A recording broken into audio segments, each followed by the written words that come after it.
आज का टॉपिक हम ले लेते हैं VSEPR थ्योरी। ठीक है, फॉर्मल चार्ज होने के बाद next theory that is VSEPR theory. इस थ्योरी को अच्छे से समझेंगे भाई।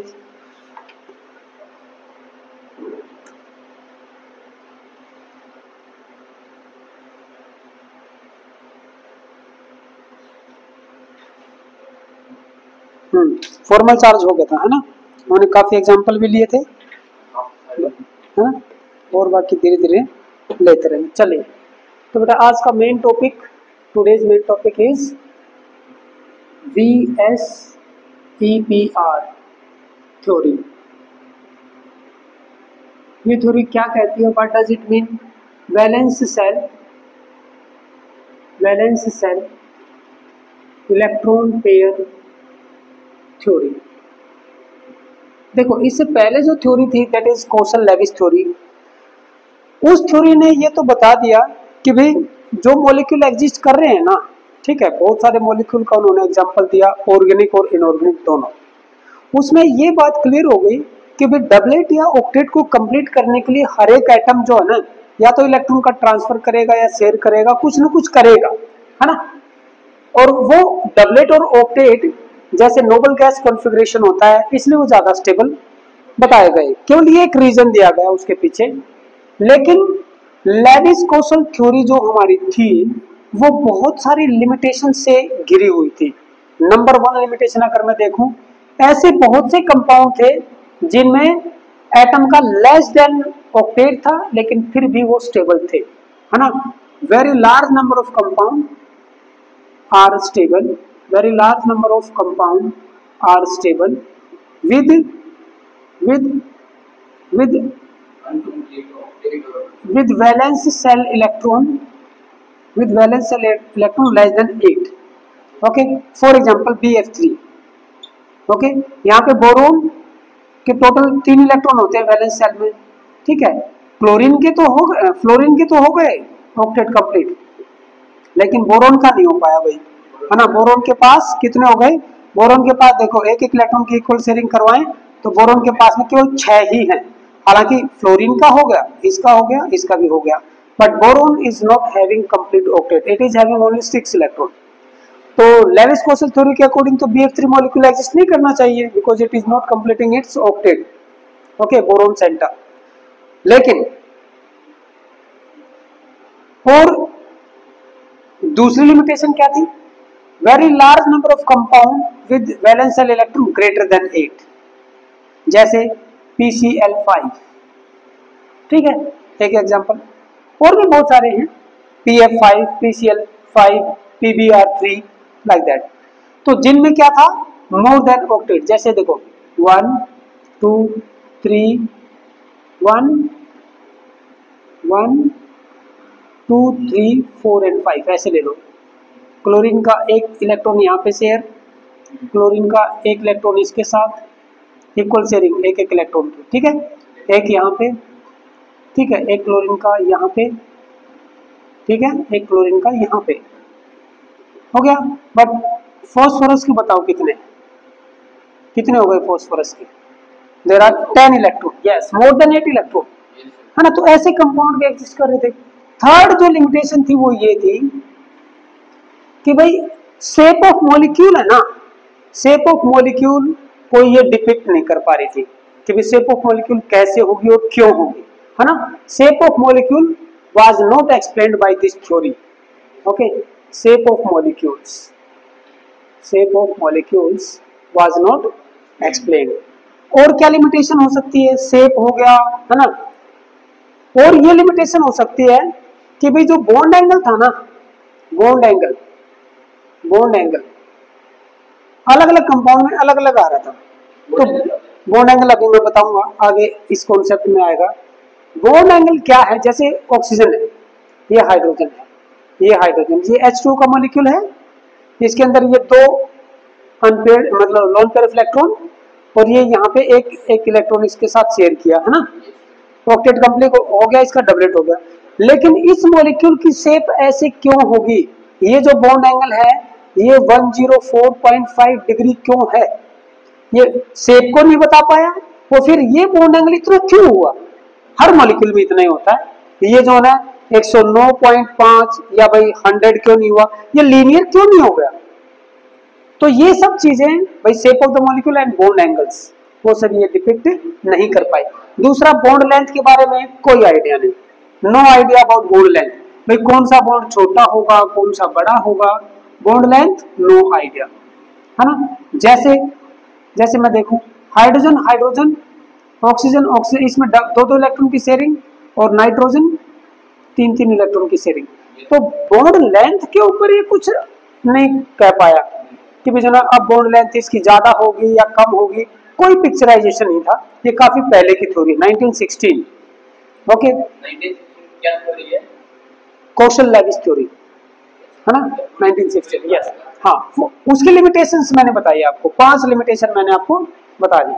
तो इन सब चीजों का आंसर ढूंढने के लिए कुछ साइंटिस्ट जो है 1940 में वैलेंस शेल इलेक्ट्रॉन थ्योरी को लेके आते हैं, और ये दो साइंटिस्ट थे, सिगवेक एंड पोवेल, ये दो मेन साइंटिस्ट थे जिन्होंने इस थ्योरी को दिया। बाद में ये धीरे धीरे डेवलप भी हुई है ना, मॉडिफाई भी हुई है, दूसरे साइंटिस्टों का योगदान भी है, बट मेन ये दो साइंटिस्ट थे, Sidgwick and Powell. In 1940 this theory was given. तो पहले आप ये लिखो लिमिटेशंस ऑफ लेविस-कोसल थ्योरी, है ना, ताकि हमें पता चले कि माइंड में क्या चल रहा था उस टाइम, है ना। These are the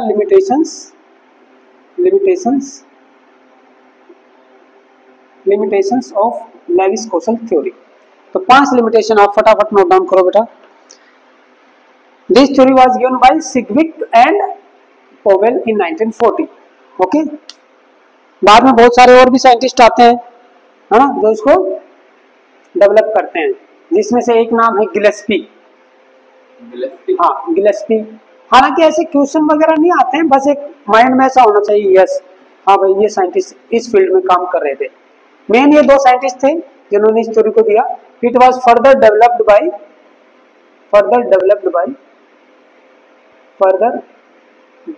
by Nyholm and Gillespie.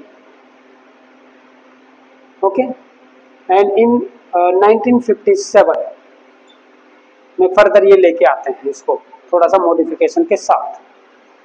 तो अब कौन सा सन चल रहा है? 2025। तो अब हम ये मॉडिफाइड वर्जन को पढ़ेंगे, ये नहीं कि पहले केवल इसकी थ्योरी को पढ़ेंगे, नो। अब जो एट प्रेजेंट जिस तक पहुंच चुकी है नई थ्योरी, वहां तक हम इसको पढ़ेंगे।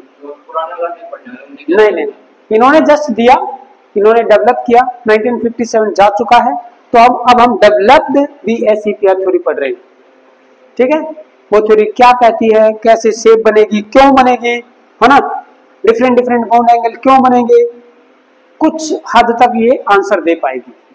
ओके, हालांकि सारे आंसर तो ये भी नहीं दे पाएगी, और भी थ्योरी आई है, जैसे वैलेंस बॉन्ड थ्योरी जो नेक्स्ट हम करेंगे इसके बाद, मोलिकुलर ऑर्बिटल थ्योरी। ठीक है, काफी कुछ है इस यूनिट के अंदर। हो गया, चलिए तो अब हम आ जाते हैं किसके ऊपर, valence shell electron pair theory. देखो भाई, इस थ्योरी की जो मेन कॉन्सेप्ट है ना, उसको समझना बेटा, फिर सारी चीजें एकदम से क्लियर हो जाएंगी। ठीक है, इस थ्योरी की मेन कॉन्सेप्ट ये है कि भाई जो एटम है ना, atom is taken as a sphere. Atom जो है वो एक स्फीयर की तरह लिया गया है इनके अकॉर्डिंग।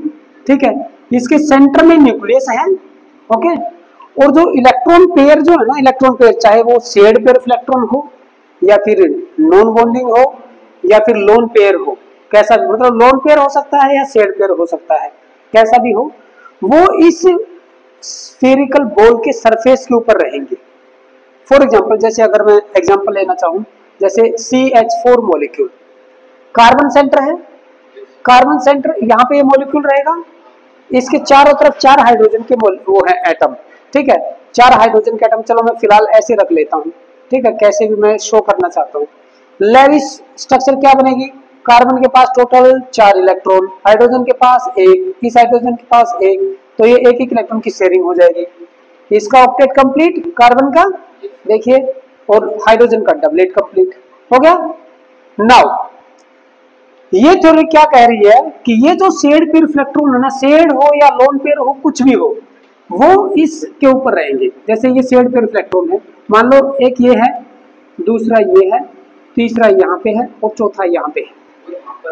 अब मेरी बात सुनो, पहला पॉइंट क्या है, एटम इज अजम्पशन मानो या इसके पोस्टुलेट, एक ही बात है, अजम्पशंस एंड पोस्टुलेट। ओके, क्या कहते हैं, पहला अजम्पशन ये कहता है atom is like a sphere, like a spherical ball या sphere, on the surface of which, जिसके सरफेस के ऊपर, on the surface of which electron pairs, दोनों के दोनों, कौन कौन से, shared and bond, shared and lone pair. चलो पूरा लिख देता हूं, शेयर्ड एंड लोन पेयर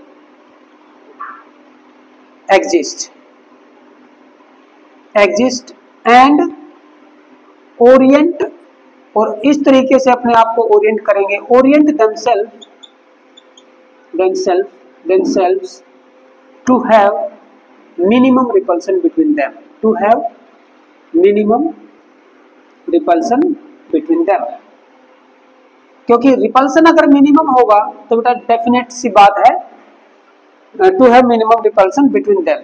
ठीक है, मैंने आपको एक चीज बताई थी, किसी भी सिस्टम में जब रिपल्सन बढ़ता है ना तो एनर्जी बढ़ती है, ओके, तो अनस्टेबल हो जाता है। किसी भी सिस्टम में रिपल्सन जब कम होगा तो एनर्जी कम होगी और वो स्टेबिलिटी की तरफ मूव करेगा। ओके, अब मैं इसको थोड़ा सा और समझाता हूँ।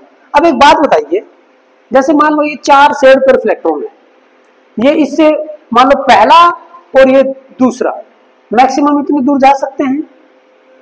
अगर मान लो एक और लोन पेयर इलेक्ट्रॉन या शेड पेयर इलेक्ट्रॉन आ जाए तो कहाँ आएगा, वो यहाँ आएगा, है ना, यहाँ पर आने की कोशिश करेगा, इसको थोड़ा सा उधर धकेल देगा, भाई इधर जाइए, आप थोड़े पास मत आइए, है ना, ये इधर आएगा, और इसको भी थोड़ा सा इधर करेगा, भाई आप भी उधर जाइए। मतलब ये अपने आप को, दो के केस में तो 180 डिग्री पे चले जाएंगे, है ना, जब दो लोन पेयर इलेक्ट्रॉन होंगे या शेड पेयर इलेक्ट्रॉन होंगे तो 180 डिग्री का एंगल बनाएंगे।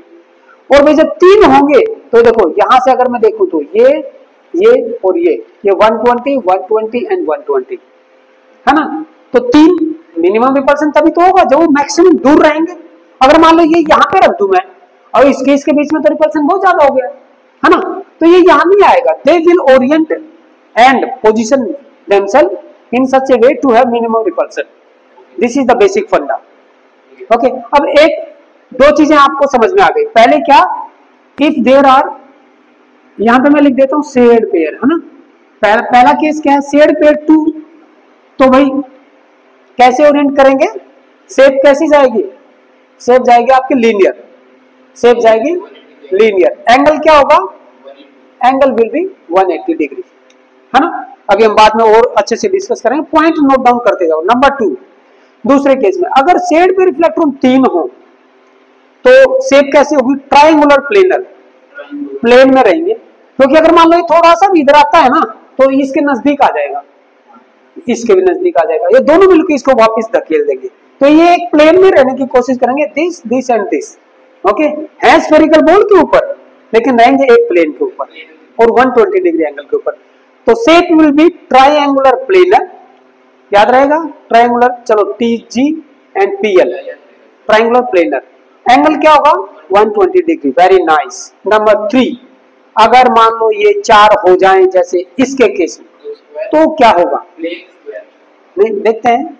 अगर मैं इसको देखो दूर से दूर रखना, 3 तो ये दूर हो गए, चौथे वाला मान लो इधर से मैं रखने की कोशिश करूं यहाँ पे, है ना, यहाँ पे, तो भाई उसका रिपल्सन इसको फील होगा, इसका रिपल्सन इसको फील होगा, इसका रिपल्सन इसको फील होगा, तो ये अंदर की तरफ चले जाएंगे थोड़े से, है ना, यानी कि it will be like this. For example अगर मान लो ये कार्बन है तो एक शेड पेयर इलेक्ट्रॉन इधर दिखेगा, है ना, एक शेड पेयर इलेक्ट्रॉन मान लो इधर है, एक पीछे चला जाएगा, पीछे को मैं ऐसे डोनेट कर दूं, पीछे जाता हुआ दिख रहा है आपको, है ना, ये लो एक पीछे का और एक हमारी तरफ थोड़ा सा, उसको मैं ऐसे डोनेट कर देता हूँ, ये आपको दिख रहा है ऐसे, हाँ, ये जो सॉलिड वेज होता है ना, ये होता है towards the observer, solid wedge, ये सॉलिड वेज है, it is towards the observer, यानी कि ये हमारी तरफ है थोड़ा सा, ये ऐसे है, इस एंगल में है, और ये वाला अंदर की तरफ ऐसे एंगल में है, ये दोनों इसी प्लेन में है, ठीक है। तो ये शेप कुछ ऐसे होगी, देखो भाई मैं एक बार थोड़ा सा इसमें दिखाने की कोशिश करता हूँ, ठीक है। सेंटर में जैसे मान लो, सेंटर में मैं ये रख लेता हूँ लाइक दिस एंड लाइक, ये कुछ इस तरह की शेप होगी मैक्सिमम दूरी पे। पहले ये एक ही प्लेन में थे, देखो जब ये 3 थे, yes it is like that, जो आपके स्ट्रक्चर में दिख रहा है, ठीक है। ये CH4 का मॉलिक्यूल है नीचे वाला, ठीक है। तो यहाँ पे अगर आप देख सकते हो, पहले ये देखो जब ये 3 थे तो 120 डिग्री एंगल था, लेकिन जब ये नीचे की तरफ जाएंगे तो ये देखो ये बॉन्ड एंगल कम होता जा रहा है, जब ये ऐसे है तो बॉन्ड एंगल ज्यादा है, जैसे ये नीचे की तरफ आएगा ऐसे, and it is like this, है ना। यहाँ पे कार्बन है, यहाँ पे हाइड्रोजन, कार्बन हाइड्रोजन को लाइन जो जोड़ रही है उसको बोलते हैं बॉन्ड लाइन। ये कार्बन इधर कहीं ना कहीं हाइड्रोजन होगा, लोन पेयर इलेक्ट्रॉन बीच में है, तो ये बॉन्ड लाइन, दो बॉन्ड लाइन के बीच में जो एंगल बनता है that is known as bond angle. Central atom, peripheral atom, बाहर वाला एटम, मतलब जैसे कार्बन और ये hydrogen, carbon hydrogen, carbon hydrogen, carbon hydrogen, carbon और हाइड्रोजन के न्यूक्लियस सेंटर को जोड़ने वाली लाइन क्या कहलाएगी? Bond line. ये भी बॉन्ड लाइन है। किसी भी दो बॉन्ड लाइन के बीच में, चाहे ये वाला एंगल ले लो, चाहे ये वाला एंगल, कोई भी एंगल, देखो इसको मैं ऐसे खड़ा कर सकता हूँ, it is like same, it is like same, ये सब सेम है, ठीक है ना, इट इज लाइक दिस। तो all the bond angle are same, repulsion is minimum, but what is this angle? This angle is, जब 4 के केस में होगा तो ये बेटा शेप हो जाएगी आपकी tetrahedral, this is tetrahedral arrangement या tetrahedral shape, and bond angle is 109.5 degree, 109.5 degree. Actual में अगर एग्जैक्टली देखा जाए तो ये होता है 109 डिग्री और 28 मिनट, क्योंकि 60 मिनट में 1 डिग्री होता है, 30 मिनट में 0.5 होगा, 0.5 से थोड़ा सा कम है, तो आप ये भी लिख सकते हो, ये भी लिख सकते हो, okay. This is in case of tetrahedral arrangement, bond angle is 109.5, understood. Now come to the next one. और कौन सा केस हो सकता है? फोर्थ वन, अगर मान लो शेड के रिफ्लेक्टर हमारे 5 हो जाए, ठीक है, 5 हो गए, अब कैसे मिनिमम रिपल्सन कैसे आए? मिनिमम रिपल्सन ऐसे आएगा कि भाई 3 भाई साहब को तो एक प्लेन में रख दो ऐसे, है ना, 120 120 120, एक ऊपर और एक जस्ट नीचे आ जाएगा, जैसे आप देख सकते हैं। इसमें एक मार्क करो, कहाँ गया पता नहीं, चलो कोई बात नहीं, एक ऊपर और एक ये नीचे, लाइक दिस। तो मुझे ये बताइए, इस बॉन्ड लाइन और इस बॉन्ड लाइन के बीच में कितना एंगल है? 90, ये भी 90, ये भी 90, ये भी 90, 3 90 डिग्री के ऊपर एंगल हैं, 3 नीचे, तो 90 डिग्री के तो 6 एंगल हो गए, और 120 के 1 2 और 3, there are 3 120 degree angle. Shape क्या बोलेंगे इसको? Triangular planar. ये तो ट्रायंगुलर प्लेनर, एक पिरामिड ऊपर बन रहा है ना, और एक पिरामिड नीचे बनेगा, ठीक है ना। ये पिरामिड जब यहाँ पे एटम होगा तो ये जो है ना शेप ऐसे कटेगी, यहाँ पे ऐसे, like this like this like this, it is a triangular pyramid. तो पूरी शेप को हम क्या बोलेंगे? Triangular planar bi pyramidal, triangular planar bi pyramidal, एक पिरामिड ऊपर और एक पिरामिड नीचे, right. So let us right this shape, this is triangular planar, triangular planar bi pyramidal, pyramidal, okay. Bond angle कौन कितने होंगे? 90 डिग्री एंड 120 डिग्री। कौन सा कितना होगा वो मैंने आपको बता दिया, 90 के 6 होंगे, 3 ऊपर 3 नीचे, है ना, 3 ऊपर और 3 नीचे, और भाई 120 के होंगे only 3। Now come to the next one. Now अगर मान लीजिए 6 इलेक्ट्रॉन पेयर हो जाए तो कैसे होंगे? 4 तो स्क्वायर में चले जाएंगे बेटा, लाइक दिस, ठीक है, square planar you can say. ये मैंने बना दिया, ये लो भाई स्क्वायर प्लेनर बना दिया, स्क्वायर प्लेनर बन गया, बन गया ना square planar, it is like this, you can say, ये स्क्वायर प्लेनर बन गया। 4 तो ऐसे चले गए शेड पे रिफ्लेक्ट, एक ऊपर की तरफ और एक नीचे की तरफ, इसको क्या बोलेंगे? स्क्वायर प्लेनर बाई पिरामिडल, या इससे शेप को पर्टिकुलरली दूसरा नेम भी दिया गया है, या तो आप लिख सकते हो square planar, no problem, square planar bipyramidal, या फिर इसी शेप को बोला जाता है ऑक्टाहेड्रल, ऑक्टाहेड्रल, क्यों बोला जाता है ऑक्टाहेड्रल? मुझे दो एक बार ये वाला पेन ले लेते हैं। ये देखिए, ये देखो, अगर मान लो एक पिरामिड ऊपर बनेगा तो एक फेस ये कटेगा, एक फेस ये, एक फेस ये, एक ये और एक ये, चार फेस ऊपर, चार फेस नीचे। ओक्टा का मीनिंग एट और हेड का मीनिंग होता है फेस, ठीक है ना? 8 फेसेस, 8 फेस वाली स्ट्रक्चर दैट इज ऑक्टाहेड्रल। तो या तो आप ये बोलो या ये, that is same thing, understood? तो इस टाइप की आपकी स्ट्रक्चर बनती चली जाएंगी। एक और बच गया लास्ट वन, उसको भी हम डिस्कस कर लेते हैं। हाँ, इसके सारे एंगल 90 डिग्री होंगे, सारे totally all angle are 90 degree, क्योंकि स्क्वायर प्लेनर जो बन रहा है उसमें भी 90 है, अबव जो आएगा उसमें भी 90 है ना? बिलो जो होगा उसमें भी 90। All angles are 90 degree in octahedral. Okay, last one जो हम अप टू 10+2 लेवल पढ़ेंगे बेटा, दैट इज जिसमें 7 पेयर ऑफ इलेक्ट्रॉन होंगे। जैसे कि एक एग्जांपल इसमें, इसका आप एग्जांपल ले सकते हो, 5 वाले का मैंने दिया था बेटा। देखो, एक काम करते हैं, 2 लोन पेयर ऑफ इलेक्ट्रॉन वाले का एग्जांपल हम देंगे, कोई भी ले सकते हो। नहीं, CO2 लीनियर होता है, इसका मैं बताऊंगा कैसे होता है। CO2 भी लीनियर मॉलिक्यूल होता है। ओके, और बाकी डाई एटॉमिक जितने भी होंगे जैसे CO, वो लीनियर मॉलिक्यूल अपने आप में। ट्राई एटॉमिक में जैसे BF3 हो गया, है ना? 4 वाले जैसे CH4 हो गया, राइट? 5 वाला जैसे PCl5 हो गया, दिया था मैंने आपको ये एग्जांपल। और भाई 6 वाला SF6 और 7 वाला आएगा IF7, ये वाला कंपाउंड आएगा IF7। तो उसमें कितने होंगे सेट पेयर ऑफ इलेक्ट्रॉन? 7 होंगे, राइट? 7 होंगे। और कैसे बनेगा? 5 तो आ जाएंगे भाई एक पेंटागन में, जो पूरा एक प्लेन के अंदर बनेगा।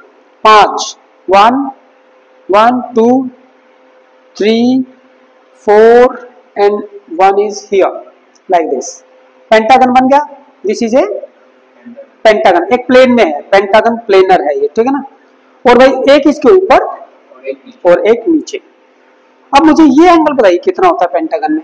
ये एंगल कितना होता है? Yes yes yes, because sum of all the angles, this is 360, total 5 angle.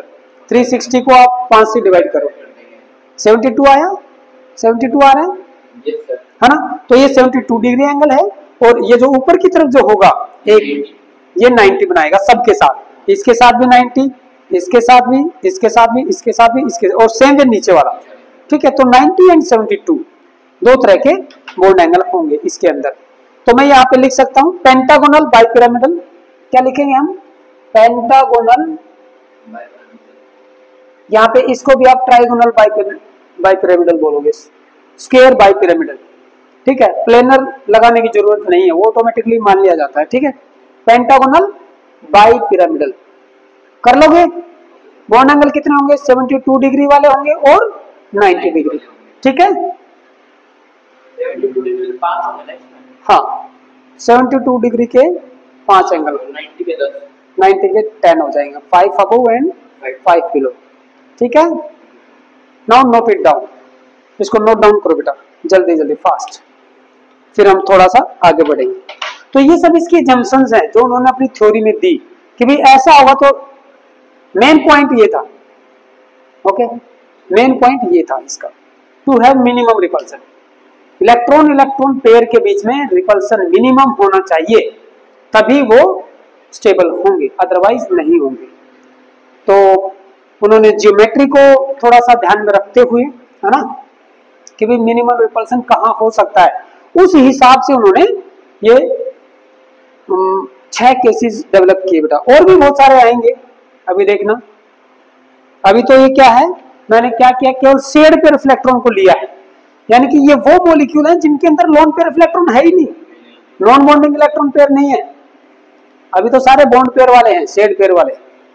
जैसे ही लोन पेयर आएगा और पॉइंट आ जाएंगे इसके, उनका अलग होगा पूरा। हाँ, पहले तो इसी चीज को समझाना पड़ेगा ना, मैं पहले यहीं पे अगर लोन पेयर घुसा दूंगा तो फिर समझ में नहीं आएगा। These are the structures when there is no lone pair of electron. Okay?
Linear का एग्जांपल आप लिख सकते हो जैसे BeCl2, ठीक है, ये अच्छा एग्जांपल है, BeCl2 या BeF2, इस टाइप के मॉलिक्यूल।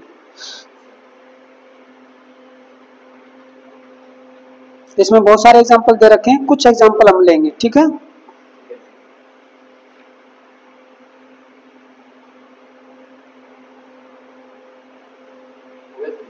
हो गया, very good.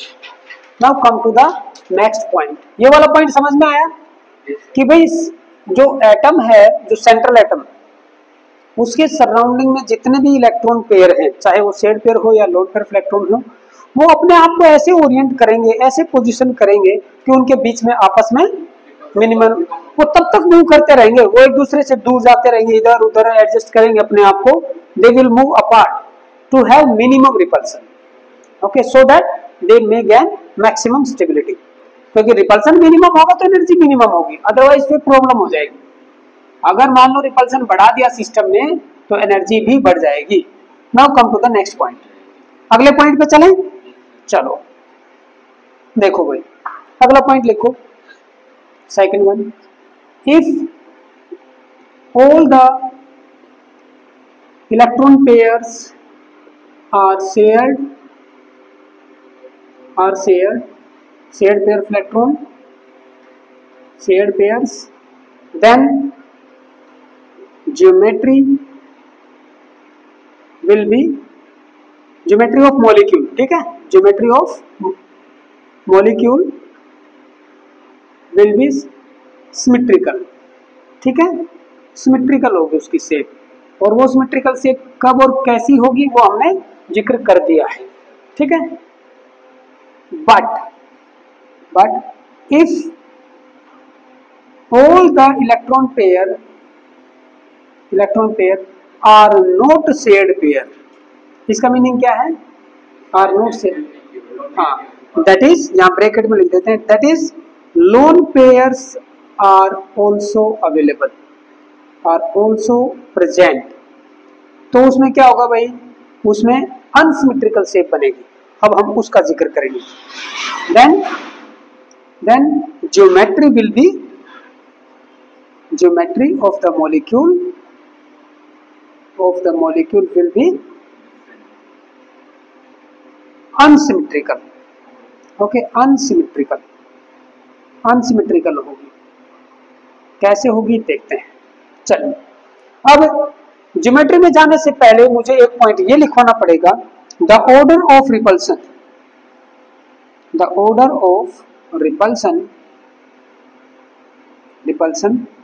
between different pairs is as, कैसे है, लोन पेयर और लोन पेयर के बीच में जो रिपल्सन होगा ना बेटा, वो सबसे ज्यादा होता है, ठीक है, लोन पेयर के बीच में। फिर उसके बाद में लोन पेयर और शेड पेयर ऑफ इलेक्ट्रॉन के बीच में होगा, और सबसे कम अगर मैं देखना चाहूं तो शेड पेयर और शेड पेयर के बीच में होता है, होगा जरूर, लेकिन कैटेगरी वाइज अगर हम देखें, अगर दोनों तरह के इलेक्ट्रॉन पेयर हैं अवेलेबल सेंट्रल एटम के अराउंड, तो भी सबसे ज्यादा रिपल्सन इसमें, फिर इसमें सबसे खतरनाक ये वाला है, ठीक है, जो सबसे ज्यादा होगा और इससे उस सिस्टम की एनर्जी बढ़ जाएगी, ठीक है। तो इसको मिनिमाइज करवाने की कोशिश सबसे पहले करेगा मॉलिक्यूल, कि भाई लोन पेयर के बीच में रिपल्सन मिनिमम कैसे हो, इनको दूर से दूर लेके चलते हैं, ठीक है। अच्छा जी, अब एक चीज और बता देता हूं इसी में, फोर्थ पॉइंट लिख लो बेटा, मेन इंपॉर्टेंट पॉइंट, चाहे पेयर कैसा भी हो, चाहे वो लोन पेयर के बीच में रिपल्सन हो, या लोन पेयर शेड पेयर, या शेड पेयर, एक चीज याद रखना, the repulsion is bond angle dependent,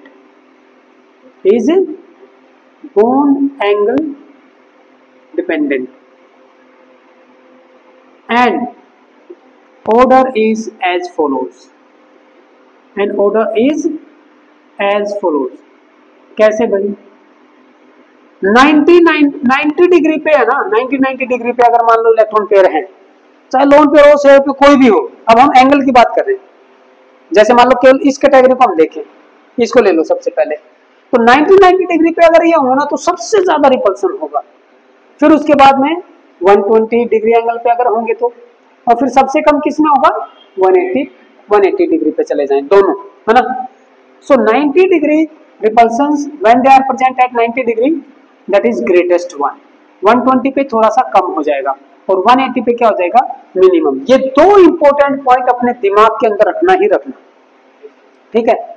lone pair सबसे ज्यादा, 90 डिग्री सबसे ज्यादा। तो सबसे पहले हमें इनको खत्म करना पड़ेगा, तब जाके, यानी कि कम से कम करना पड़ेगा ताकि उनकी मैग्नीट्यूड कम हो और एनर्जी कम हो सिस्टम और स्टेबिलिटी बढ़ जाए, वो मॉलिक्यूल एग्जिस्ट कर जाए।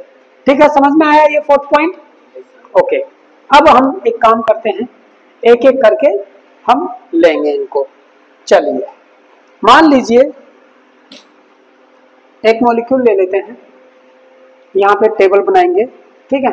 यहाँ पे पहला case shared pair of electron, loan pair of electron, ठीक है। एक एक एग्जांपल लेके चलते हैं। तो पहला एग्जांपल हम ले लेते हैं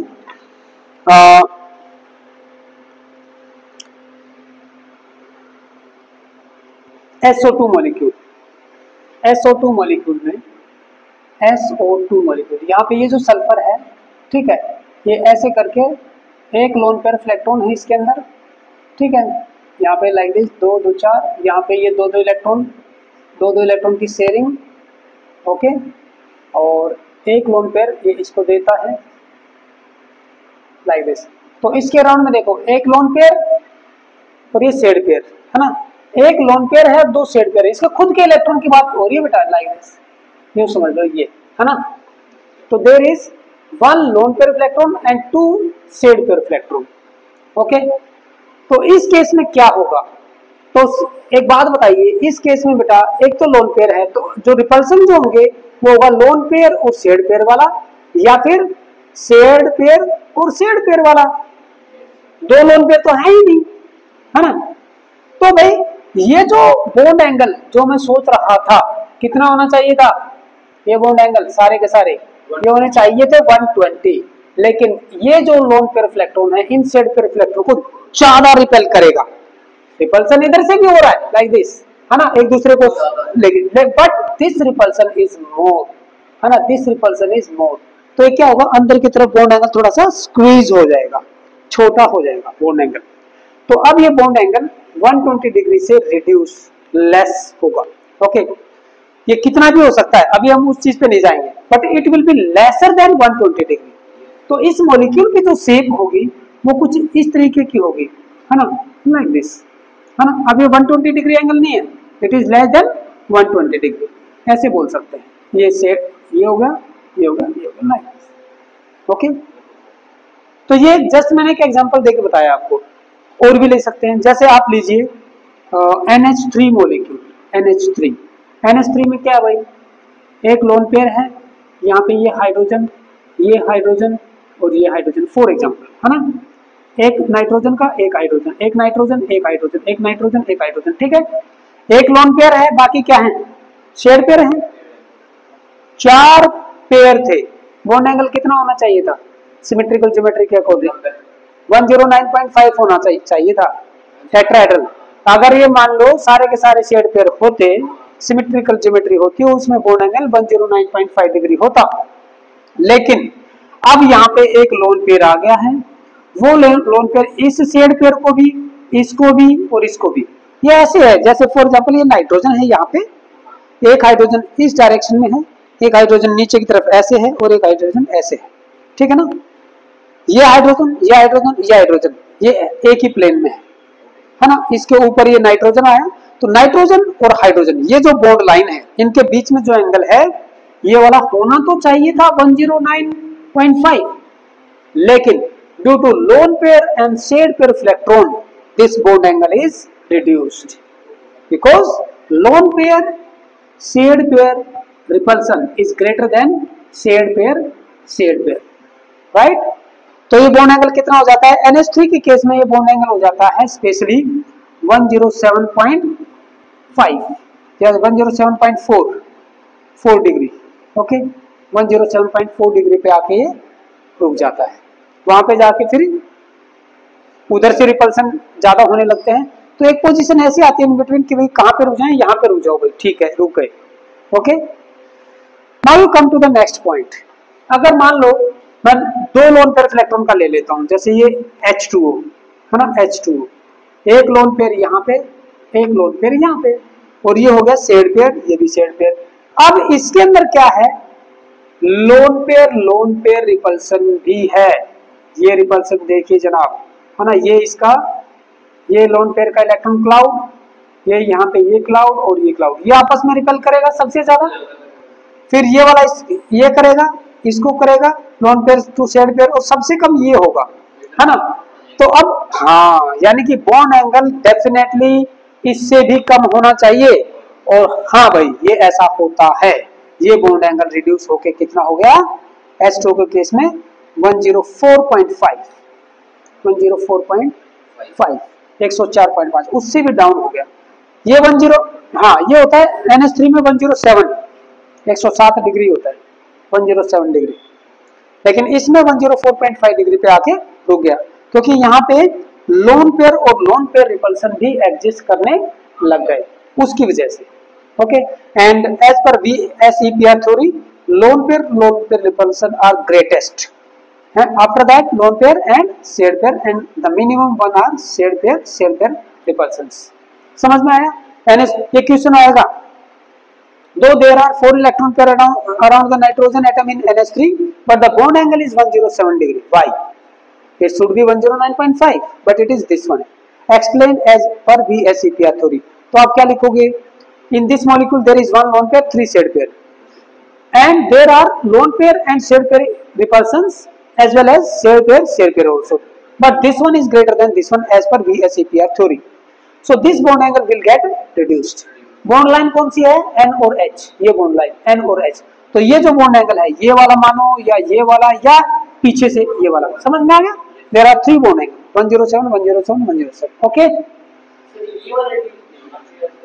कौन सा ये शेड पेयर, बिल्कुल होंगे भाई, यहाँ पे ऊपर लोन पेयर है, लोन पेयर इन शेड पेयर को ज्यादा रिपेल करेगा, अंदर से आपस में भी रिपल्सन है उनके बीच में, लेकिन शेड पेयर का repulsion lone pair shared pair से कम होता है। ओके, दैट्स व्हाई, इसलिए रिड्यूस तो हुआ लेकिन 107 पे जाके रुक गया। यहाँ पे ये भी रिपल्सन है, पहले तो इन्होंने खुद रिपेल किया, अब जब रिपेल करेंगे तो इसके ज्यादा नजदीक आ जाएगा, तो इसको और अंदर ले जाएगा, रिपेल करके थोड़ा सा इधर आ जाएगा, इसको और अंदर धकेलेगा, तो ये एंगल और ज्यादा रिड्यूस हो जाएगा। Okay, now you can go. अगर इसमें कोई डाउट है यहां तक तो मुझे बताइए, कोई डाउट नहीं है ना, note it down as soon as possible.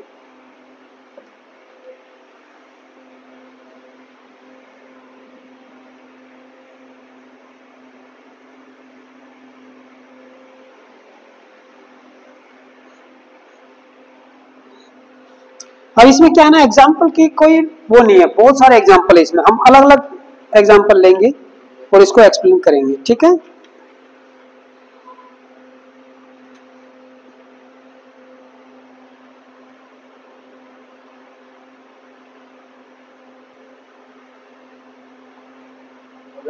हो गया, सारे पॉइंट नोट डाउन हो गए, 2 3 4, ये वाला एक एग्जांपल जो दिया, एक लोन पेयर इलेक्ट्रॉन वाला, ये एग्जांपल, दोनों एग्जांपल करने हैं, ये वाला एग्जांपल।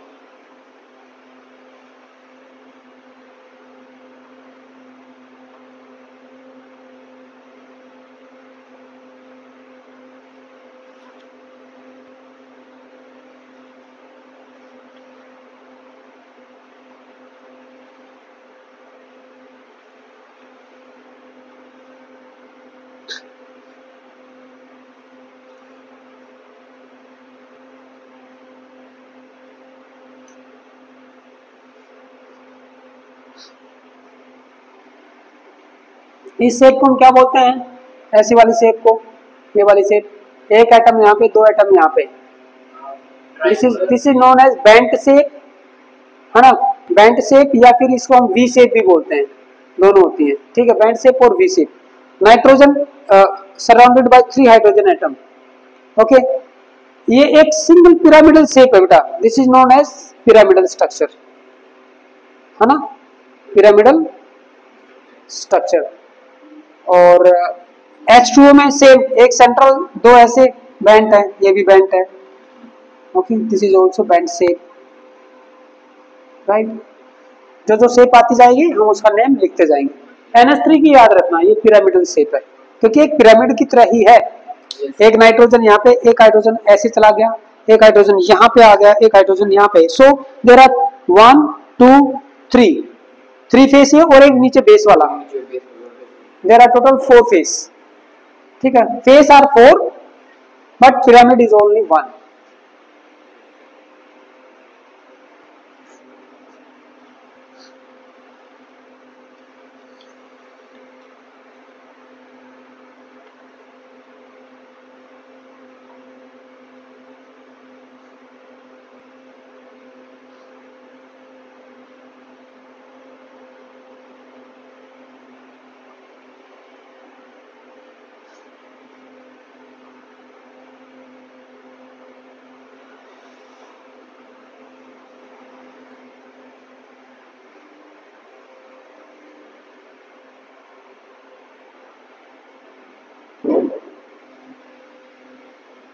ये शेप काफी इंपॉर्टेंट है। 2-3 तरह की शेप और करेंगे जो काफी इंपॉर्टेंट है। उधर वाला हो गया, सेंटर वाला हो गया, ठीक है, ओके।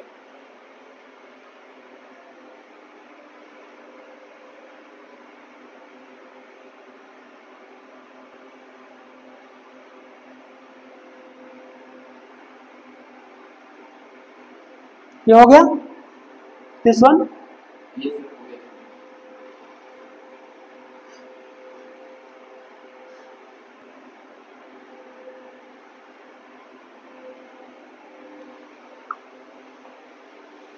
चलिए ये लो बेटा, next molecule is SF4। SF4 में जब हम बनाते हैं तो नॉर्मली देखो ये सल्फर के अराउंड में 4 तो ये हैं, तो 4 तो भाई आप इस तरीके से कर सकते हो, है ना, है ना। फ्लोरीन फ्लोरीन फ्लोरीन फ्लोरीन, एक एक शेड पेयर इलेक्ट्रॉन हो गया, है ना। देयर आर 4 एंड 2 इलेक्ट्रॉन इसके एज ए लोन पेयर। तो टोटल पेयर कितने हो गए? 5 हो गए। शेड पेयर कितने हैं इसमें? 4 हैं और लोन पेयर कितना है? 1 है। तो अगर मान लो ये भी शेड पेयर होता तो भाई सल्फर को मैं यहाँ पे रखता, ठीक है, और 5 शेड पेयर को कैसे रखते? एक तो ट्रायंगुलर प्लेनर, एक पिरामिड ऊपर और एक पिरामिड नीचे। ये तो एक प्लेन में है, it is like this, it is in one plane, it is above and it is below, ऐसे रखता मैं अगर ये सारे के सारे होते तो। कैसे? शेड पेयर होते तो। लेकिन अब ये जो है ना थोड़ा सा डिफरेंट आ गया, तो अब इसकी रेगुलर ज्योमेट्री नहीं बनेगी, सिमेट्रिकल ज्योमेट्री नहीं बनेगी, अब इसकी बनेगी अनसिमेट्रिकल।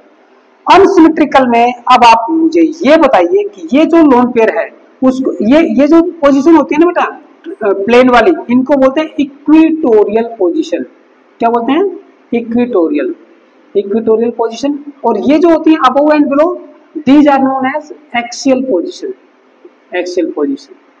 तो VSEPR थ्योरी के अकॉर्डिंग देखते हैं कि हमारा लोन पेयर, क्योंकि हमारी कंसंट्रेशन लोन पेयर के ऊपर है, भाई लोन पेयर को हम इस पोजीशन में रखें या इस पोजीशन में रखें, कहां पे रखें कि रिपल्सन मिनिमम हो। अगर मान लीजिए लोन पेयर को मैंने रख दिया कहां पे? लोन पेयर को मैं रख देता हूं एक्सियल पोजीशन में। तो एक्सियल पोजीशन में मैंने यहाँ पे लोन पेयर को रख दिया, यहाँ पे bond pair bond pair bond pair and bond pair. कितने 90 के हो गए? सबसे खतरनाक रिपल्सन 90 के कितने हो गए? 3। 90 के लोन पेयर शेड पेयर वाले, है ना, 90 डिग्री वाले lone pair and shared pair, क्योंकि सबसे ज्यादा रिपल्सन इन्हीं का है, हम पहले इसी को देखेंगे। 90 डिग्री पे 3 हो गए। ओके, अब मान लो मैं लोन पेयर को कहां पे रख दूं? इक्विटोरियल पोजीशन में रख देता हूं। तो भाई ये देखो, अब मैं एक काम करता हूं, यहाँ पे मैंने रख दिया अपना लोन पेयर और यहाँ पे वापिस आ गया बॉन्ड पेयर, ठीक है। अब देखो 90 डिग्री के कितने एंगल हैं? 90 का 1, 90 का 2 ही है। तो देयर आर ओनली 90 डिग्री। इसके अंदर थे 3 रिपल्सन और इसके अंदर लोन पेयर शेयर पेयर हैं केवल 2। तो रिपल्सन मिनिमम किस में होगा? हालांकि दूसरे भी हैं लेकिन सबसे पहले मैं इसी को देख लेता हूं जो कि सबसे ज्यादा है ना। तो उसी में सबसे ज्यादा रिपल्सन होंगे उसी मॉलिक्यूल में। तो इसका मीनिंग ये है कि loan pair of electron axial में अगर आ गया तो 3 रिपल्सन होंगे 90 डिग्री वाले। तो क्या करेंगे, एनर्जी को बढ़ा देंगे, स्टेबिलिटी कम हो जाएगी, तो इसमें तो नहीं आ पाएगा। तो हमारा इलेक्ट्रॉन जाएगा एक्सियल पोजीशन में, इसमें जाएगा, इसमें नहीं जाएगा, to acquire more stability. Okay, तो लास्ट शेप क्या होगी इसकी, लास्ट शेप ये होगी एस। इस पोजीशन में तो चला गया अपना लोन पेयर इलेक्ट्रॉन। चलो मैं यहाँ पे इसका लोन पेयर इलेक्ट्रॉन का क्लाउड है ये। ओके, बेसिकली इस डायरेक्शन में, इस डायरेक्शन में, एक यहाँ पे और एक यहाँ पे। यहाँ पे है अपना shared pair electron, shared, shared and shared. अब एक चीज देखिए, जब ये भाई साहब यहाँ पे है तो क्या इनको एग्जैक्टली ऐसे रहने देगा, ये थोड़ा सा ऐसे अंदर की तरफ रिपल करेगा कि नहीं, क्योंकि lone pair to shared pair ये हमारे रिपल्सन काफी ज्यादा है, तो ये थोड़ा सा अंदर की तरफ ऐसे चला गया। तो it is like this, sulphur 1 2 ये 2 है, और ये एग्जैक्टली ऐसे नहीं है, ये थोड़ा सा लाइक दिस, थोड़ा सा like this, fluorine fluorine fluorine and fluorine, and this is lone pair electron. It is what, it is like a seesaw structure, जो बच्चे नहीं जो झूलते हैं सीसो वाला, it is like that. So that's why it is named as seesaw structure, seesaw geometry और structure. Okay, समझ में आया SF4 की कहानी, ये है इसकी पीछे की थ्योरी। इसको नोट डाउन करो बेटा, इसको जल्दी नोट डाउन करो SF4 मॉलिक्यूल को, काफी इंपॉर्टेंट शेप में से एक है, बार बार पूछा जाता है एग्जाम में।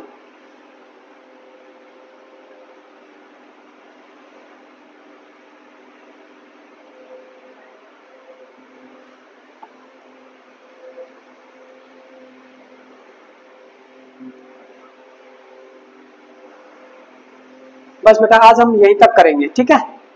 अगली क्लास में कुछ मॉलिक्यूल और लेंगे, फिर इस थ्योरी की लिमिटेशन देखेंगे क्या क्या हो सकती है, और फिर नेक्स्ट थ्योरी में हम जंप करेंगे, that is valence bond theory. Okay, काफी इंपॉर्टेंट थ्योरी है, बहुत सारे मॉलिक्यूल की शेप को इसने बताया, एक्सप्लेन किया, ठीक है।